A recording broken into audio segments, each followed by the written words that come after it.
So who here loves CanMore? Come on, you can do better than. Who here loves CanMore? Me too.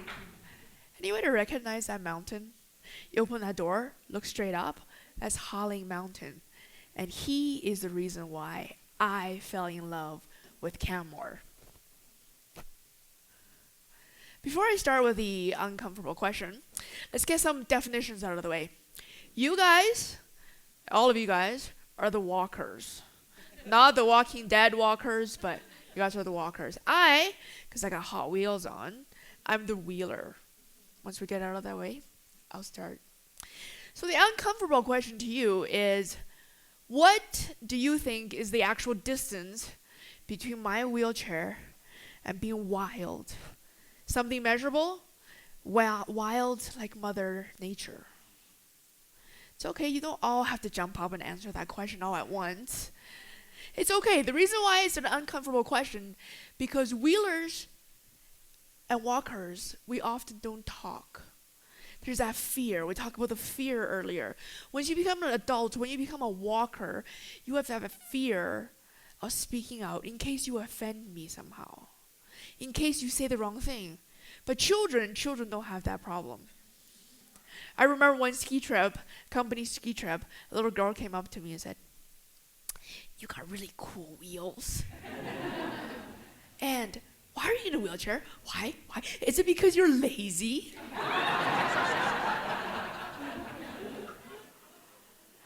See, most people will get offended. I'm like, "What? Let's try it." So I took her on a ride and she's like, "This is hard." The reason I bring that up is that my goal today is I'm going to give you the formula to calculate the actual distance between my wheelchair and wild. At the same time, I hope to open and empower you to put that fear aside, to open a dialogue between all of us. So, the best part of my presentation is talk about me. My name is Kuen.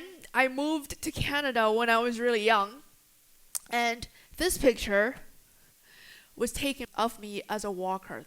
The very last picture, a little over 15 years ago, before my final year at the U of A, I decided to go to Victoria, BC for a quick vacation, really quick. And then I decided to go home 3 days earlier than I had planned to.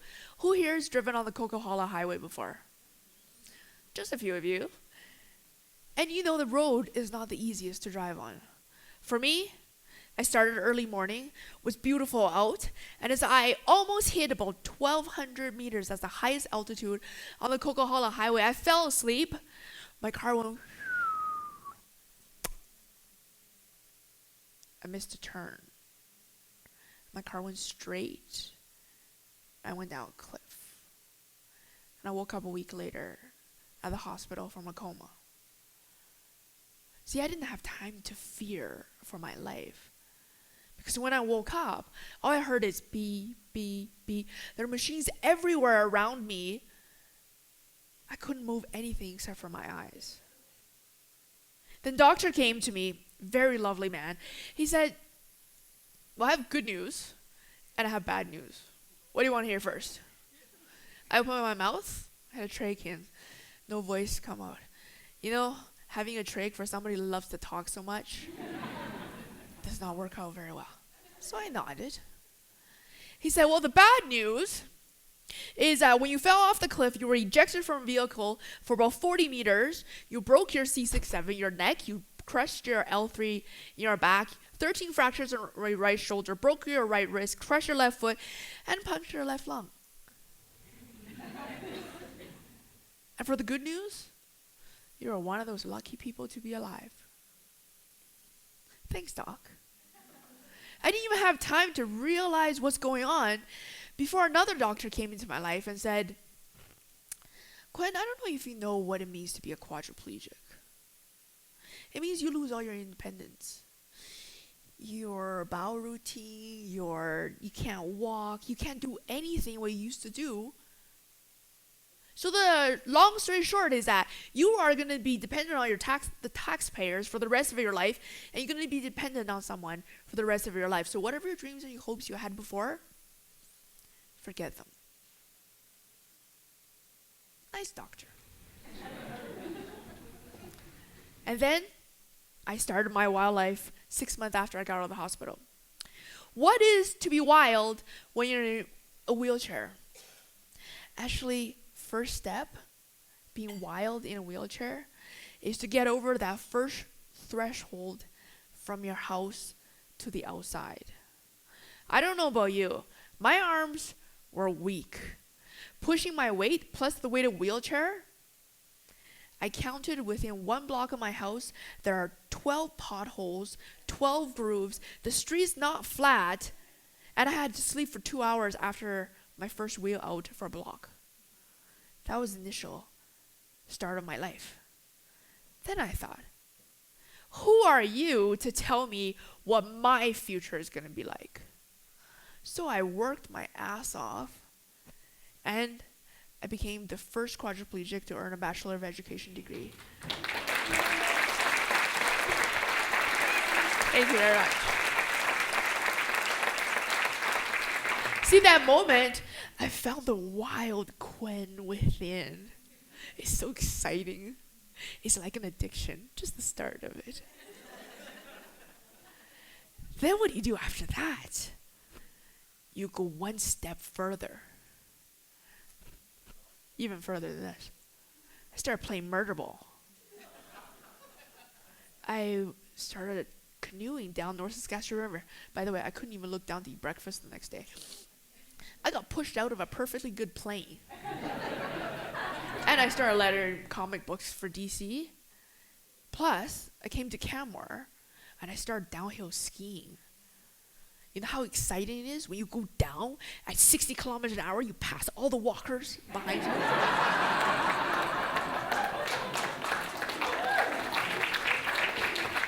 Now, that's being on the edge of being wild. Once you get on the edge, you always want to look over the edge and see how far you can go after that. And that's where Holling comes in. Why would a bunch of people point at Holling Mountain? It's because it's pretty. And it's also because I want it. It all started from this one man posting, thanks Facebook, posting a video. It's my friend Matt, who's lived in Canmore, by the way. He posted a video of himself hiking up Holling Mountain. Who's hiked Holling Mountain before? A few of you. So he posted a video and a picture, and I dared to ask one question. Can I go there? And he dared to answer me with 2 words. Why not? Then we started. We started the planning. Matt, my friend Chris Haw behind there, by the way, he's got the most muscular calf you'll ever meet on a man. And my coworker Mike Jolie here, who's here to support me. Hi, Mike. We started planning at work 3 months prior to that. And then my coworkers got excited. They wanted in. And then pretty soon we had 41 volunteers across the province with Rocky Mountain Adaptive Sports Center, who's right here in Canmore. We planned for the day to be the first wheeler to ever go up Holling Mountain. For those of you guys who haven't been to Holling Mountain, it's definitely not wheelchair accessible. So then we got a one-wheeled wheelchair. It's a hiking chair. Pretty cool. Designed by the mayor of Vancouver, who's also a quadriplegic back then. And then we started our hike. You can see the altitude. So basically, I got lifted over rocks, tree branches. There were falling rocks, cliffs on one side. We had people line up just in case they suddenly throw me over, because, just for the heck of it. That's called being on over the edge of the wild, by the way. And then you continue on. But halfway up, I don't know about you guys. As a quadriplegic, from here down, I have no control of my muscles. For breathing, altitude is not my friend. So halfway up, most way up,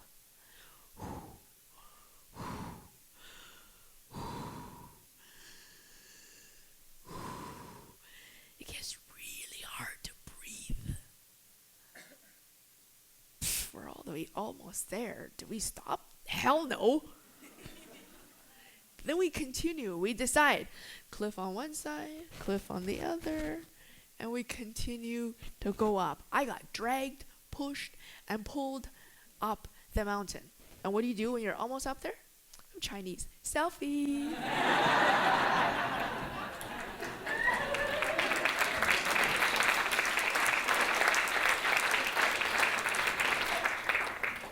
When the selfie is done, when you're on top of the mountain, you have to celebrate.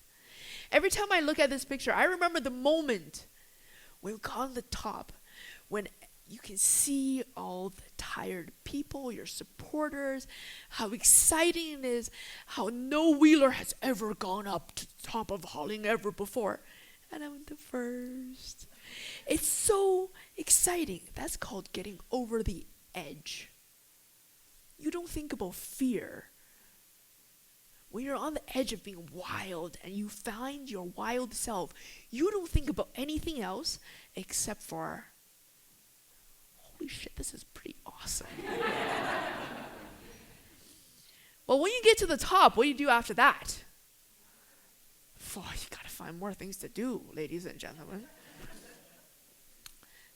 Oh, but you gotta get a name first. My friend dubbed me the Mountain Princess. I just need a crown, then I'd be perfect. After you rename yourself, after a little while, you gotta push on. So I had my mind set on my next goal. Well, although I'm Chinese, but I've never seen the wall before. So I figured, it's tall, it's a wall. 30 years ago, a fellow named Rick Hansen, I don't know if you guys know of him, Paralympian, took 2 years, 2 months, and 2 days, wheeled around the world. He went up the Great Wall. I figured 30 years later, a nobody, a little chubby, and a quadriplegic, sure, I'll go up the wall too. Why not? So I started training. I still played Murderball as hard as ever. I went to the gym whenever chance I got. I tried every machine that I can get my hands on. And I wheeled under every condition, every weather, every hill that I can find. And I pushed on. My goal was to use my own power. Because, I'm Mighty Kuen. I gotta use my own power to get up to the Great Wall. I thought myself prepared. 23 degrees, hill climbing, my own power. I was pretty sure I was ready. So China, last September. And when I went to China, the wall is definitely not as I expected. Well, let's start this. Who here has gone to the wall before, by the way? Oh, even a few. Well, I went to a place called Bachlore in Beijing. Basically, from where you park, you have to go uphill about 1 kilometer or 2 to a food and rest place. Then you got to go up another 1 kilometer or 2 to the base of the mountain. From there, for a wheelchair, they made it accessible, by the way, after the Beijing Olympics, which is awesome. So I got to go up some more ramps, about 500 meters. Then I get to the entrance.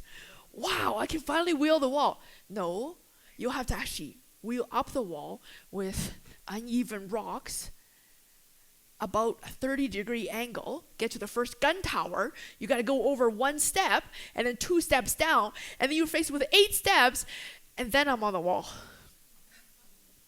When I'm finally on the wall, great. Not too bad, right? Well, the rocks were so worn, but the cement holding the rocks stayed the same. I don't know about you pushed a cart before and if you hit any bumps.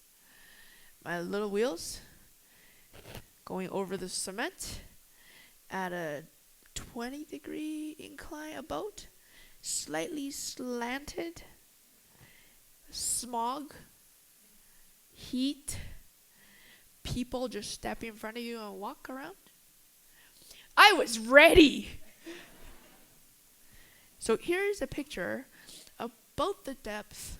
It was a clear day, the first time I went just to check out the place. And then on my day climb, it was thundering, lightning up until 6 a.m. Everybody's like, should we cancel? Like, no, just wait. Just wait. 7 o'clock came. The rain sort of became a drizzle. And then, voila, it stopped for me. So we started. By the way, when I was training for the wall, I had 7 surgeries in the last 2 years. So I trained between my surgeries and doctor visits. Burnt about 12 blisters down the side of my hands. Before it healed, I continued on. I just wrapped my hands on. Because what? I got a wall to conquer. So then I started. As you can probably see, I could not lift my body straight while I'm going up. And often, because I got to go over lots of bumps, I had to pop a wheelie to do it. While popping a wheelie, going up a hill is not as easy as you think. So literally, I have to lift my whole body up and throw my body forward to get the momentum to go up. And the strength, my arms, back there's about thousands of people behind me walking up it at the same time. And their question is she crazy? Then I continued on. It's hard to wheel when you can't lift your body up. But I pushed. And when I knew my strength was dissipating, when I knew my shoulders having sharp pain, when I knew I was about to be out of energy, I started to scream. 1, 2, 3. I was determined. 3, 4, 5. I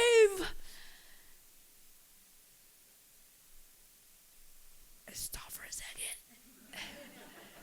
because I literally ran out of breath. And then I would scream at myself some more until I reached the first gun tower. Actually, when I reached it, I'm like, should I continue on? What do you do when you get to the top? You gotta celebrate, ladies and gentlemen. Then I got my new nickname. Crazy Ch on 4 wheels. So now, I tell you the formula. The secret to be on the edge and successfully crossing over it is very simple. Just follow these steps. You can cross it over too. So ready? Take your notebooks out. Your phone. Ready? First, you have to have a goal. Everything you do, you have to have a goal. Doesn't matter what situation you're in. Wheelchair, walking, walker, roller, crawler. Have a goal. Right after that, you got to be resourceful to find whatever equipment you need, to find whatever extra things you may want to design if it doesn't exist. Then you got to have enthusiasm. You got to be excited so other people can be excited with you. Are you excited? Ready for my next adventure? And when your excitement will attract supporters, like Mikey here, like other volunteers, like the 3 gentlemen that got me up here. Your excitement attracts, it's like a magnet. And then you have to have imagination. Most people ask me, these things you do are crazy. Why do you even bother? Aren't you scared? Are you fearful? I said no. Not because I'm crazy, a little bit.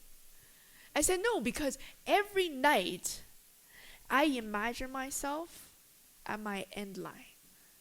Every night I imagine myself already on top of Harling, on top of the Great Wall, and whatever adventure or goal I set myself to. So during the day, I just work towards where I wanted to be. Lessons.